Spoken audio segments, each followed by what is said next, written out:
So, what if the exact product you bought to make your home, you know, perfectly energy efficient is actually the very same thing secretly rotting your roof from the inside out? Yeah, that is definitely not the outcome anyone wants when they sign that contract. Right. I mean, you want a comfortable house, Huh. but maybe your heating bill is just skyrocketing, your furnace is running nonstop, and yet those upstairs bedrooms still feel like a walk-in freezer. Exactly. And Yeah. that is usually when people hear about spray foam insulation and think it is this absolute magic bullet. Like a crew comes in, Yeah. sprays the rafter, seals the whole thing up, and boom, perfect energy efficiency is achieved. Or, well, at least that's what the marketing suggests. The marketing can be very convincing. Yeah. Oh, for sure. So today we are taking a deep dive into a really comprehensive guide from Green Attic. We are basically stripping away the sales pitches to uncover the actual building science behind spray foam roof insulation. Because it's not a simple yes or no answer. Exactly. We're looking at when this chemical application is a brilliant feat of engineering, when it's a financially devastating mistake, and perhaps most importantly, how the fundamental physics of your house actually, breathes. And I think the first layer of confusion we really have to strip away is where this foam is actually going. Right, because when people say roof insulation, they picture different things. Yeah, when homeowners ask for spray foam roof insulation, they often picture someone up on the roof, like physically applying a foam layer to the exterior shingles. Which would look crazy. It would. And the source material clarifies immediately that we are looking exclusively at interior foam. It is sprayed inside the attic, expanding directly against the underside of the wooden roof deck, right there between the rafters. Now, exterior SPF roofing does exist, right? It does, but it involves really specialized protective coatings to withstand UV light and weather. Interior roofline foam is a completely different beast. Okay, that makes sense. But the guide also forces this complete paradigm shift before you even get a quote. It really does. The question to ask is never, like, is spray foam a good product? The actual question is, does this specific attic environment support roofline foam? Yes, the environment is everything. It's kind of like, okay, think of it like trying to put a heavy waterproof winter coat on a marathon runner. Oh, that's a great analogy. Right, because if they are actively running and sweating heavily underneath that coat, that waterproof layer is going to trap all the moisture. It triggers a total breakdown in their body temperature regulation. They'd overheat completely. Exactly. You have to evaluate the moisture dynamics happening inside the system before you just go and seal it all up. And if a house is generating moisture, which, I mean, all inhabited houses do, zipping up the roofline without a highly specific architectural plan practically guarantees that moisture gets trapped. Because it has nowhere else to go. Right. To evaluate those dynamics, we really have to look at the physics of the attic itself. The source material provides this great architectural cross-section of a house, detailing the thermodynamic battleground in the rafters.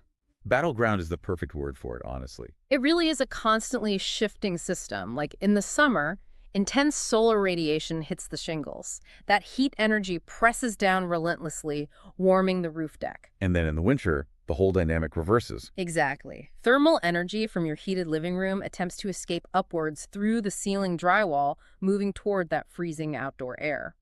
Meanwhile, moisture from the conditioned living space is constantly rising, like taking a hot shower, boiling pasta, or even simply breathing. It all sends invisible water vapor floating straight up into the attic space. And traditional attics are engineered to manage this constant influx of water vapor. They do it through continuous ventilation. So that's the whole venting versus unvented debate. Right. Builders install a thick thermal boundary, usually this big blanket of fiberglass or blown-in cellulose right on the attic floor. And this is measured in R value. Which stands for resistance to heat flow, right? Spot on. A modern attic floor might be built up to, say, an R49 or even R60 rating, which represents significant thermal resistance. But the really crucial part of this traditional design is that the attic space above that insulation remains entirely open to the outside air. Right, it's just letting the breeze right through. Exactly. Soffit vents at the eaves, let outside air flow in.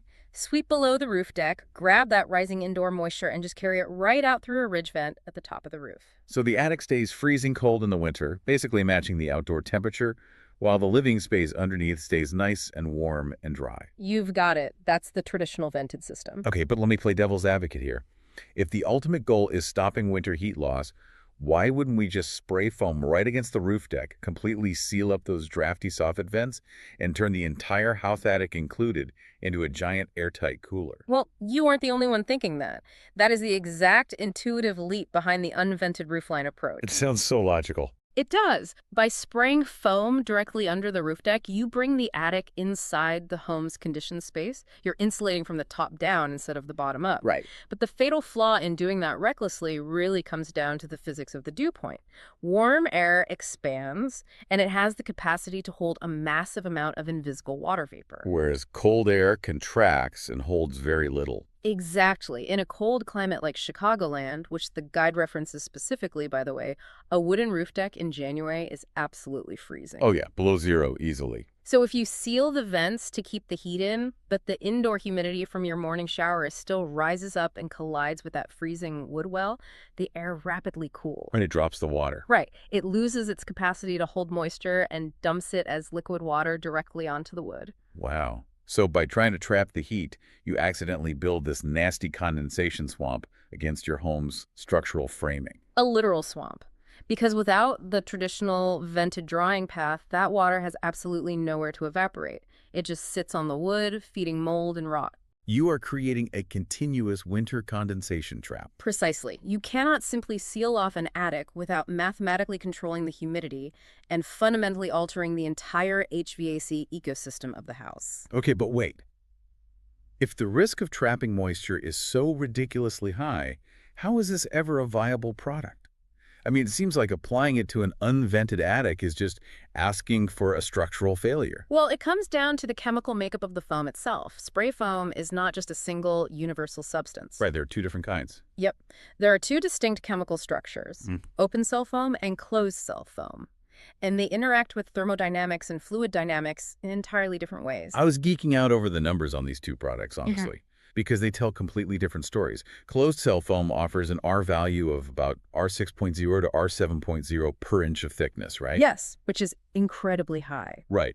That means it provides massive thermal resistance in a very shallow space. But the Green Attic Guide stresses that the roof deck must be completely, like 100% dry before a contractor applies it. And the necessity of a dry deck is all due to the microscopic structure of closed cell foam. As the chemical reaction occurs on site, it forms millions of densely packed bubbles. And they stay closed. Exactly. These tiny spheres are completely sealed, trapping and insulating gas inside. Because the walls of those microscopic bubbles are unbroken, water vapor simply cannot pass through them. So it's stopping everything. It acts as an incredibly potent air barrier and a highly effective vapor barrier. Think back to the summer solar radiation we talked about. Oh, the heat pressing down on the shingles. Right. When the sun heats up the shingles, it can create vapor drive. The heat literally pushes moisture from the damp exterior roofing materials inward toward the attic.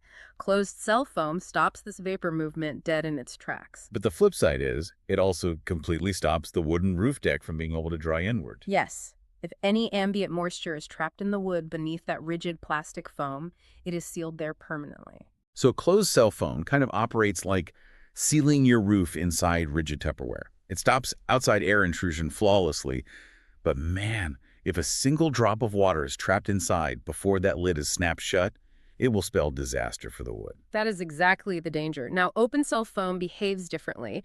It has a significantly lower thermal resistance, offering an R value of about R3.5 to R4.0 per inch. So it takes up more space to get the same effect. Right. To hit building codes, a contractor has to spray a much thicker layer, often filling the entire rafter cavity. But the trade-off for that lower R value is that it actually allows for vapor movement, right? It does. When open cell foam expands, the microscopic bubbles airily burst. The walls break open, leaving this porous, interconnected, sponge-like web. Is mostly air. Oh, wow. Yeah, and this semi-permeable structure allows water vapor to sort of weave its way through. It lets the roof deck dry inward into the attic space if it ever gets wet. But there's a catch there too, isn't there? Always. If a home has poorly controlled indoor humidity, open cell foam will happily let that heavy indoor moisture move straight up through the porous foam, where it will eventually hit the cold roof deck and condense. Okay, so if closed cell is Tupperware, open cell is more like Gore-Tex. It blocks the heavy wind drafts, but it is specifically designed to let vapor pass through, Gore-Tex is a perfect way to picture it. which is a brilliant textile technology, assuming you've calculated exactly how much moisture is going to be moving back and forth through your ceiling assembly. And that's the thing. Choosing between open cell and closed cell is a highly technical architectural decision. It dictates your overarching moisture control strategy. It's not just grabbing whatever's on the truck. Exactly.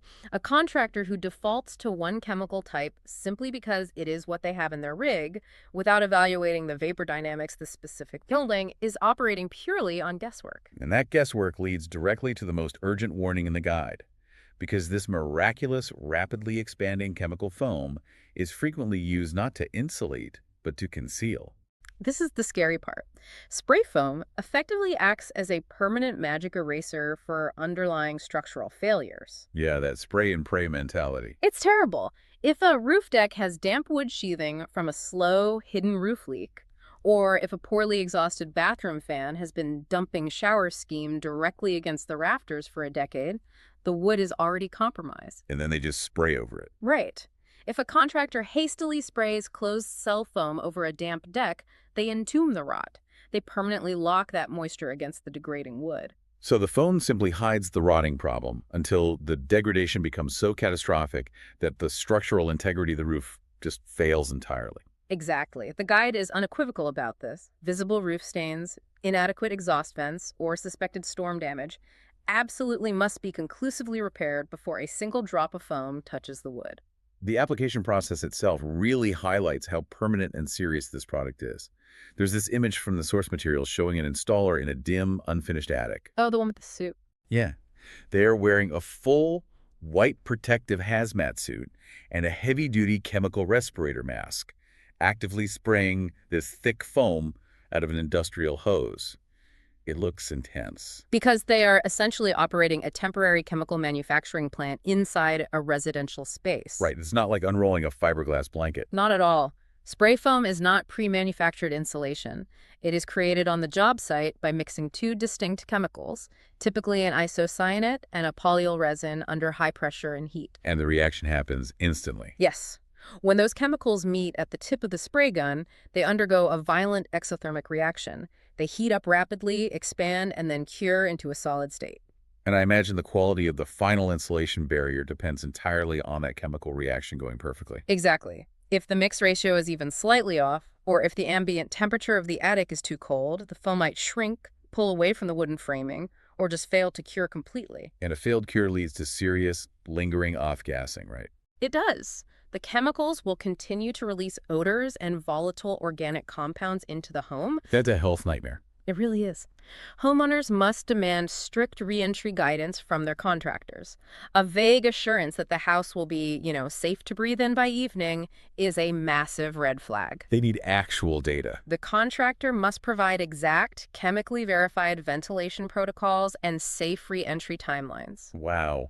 And this permanent chemical application is particularly problematic in older homes, too. The guide singles out older houses in the Chicago area, noting that contractors must inspect for vermiculite insulation first. Which frequently contains asbestos. Exactly, so they have to check for that before doing any work.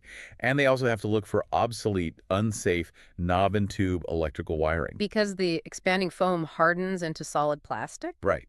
Once you spray it over old wiring, you have effectively poured concrete over the home's nervous system. Yeah, that is a brilliant way to put it. Accessing those wires or repairing underlying electrical faults becomes nearly impossible without destroying the insulation barrier and potentially damaging the structural framing in the process. So foam cannot be used as a shortcut to bypass the necessary remediation of an old house. Never. The diagnostic preparation and the visual inspection are arguably more critical to the success of the project than the chemical foam itself. Okay, so if the risk of entombed rot, trapped moisture, and chemical off-gassing is so high, there has to be a scenario where this chemical makeup is actually an advantage. Like, when does a building scientist actually prescribe roofline foam? Oh, there are definitely times when it's the best option. Spray foam is the optimal solution when traditional attic floor insulation simply cannot fit or when it fails to solve a specific aerodynamic problem. Like vaulted ceilings. Vaulted ceilings are the classic textbook example. In a vaulted ceiling, there is very limited physical space, often just 6 to 10 inches between the interior drywall and the exterior roof deck.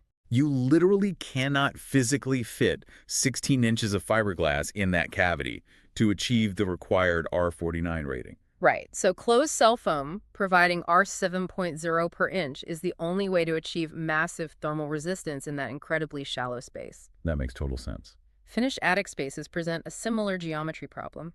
If a homeowner wants to convert an attic into a habitable bedroom, they cannot leave a thick blanket of fiberglass on the floor. Because they need to walk on it. Exactly. The thermal boundary must be moved from the floor to the roofline to condition the air inside the new room. It's also the tool of choice for highly complex architectural cavities, right? Like roof lines with difficult angles or intersecting Oh, planes. absolutely. Those create massive air leakage pathways that are just impossible to seal with standard caulk or weather stripping. Expanding foam penetrates those awkward gaps and creates an impermeable air barrier. The guide also highlights its effectiveness under metal roofs. Yes, where surface condensation on the underside of the cold metal is a really persistent issue.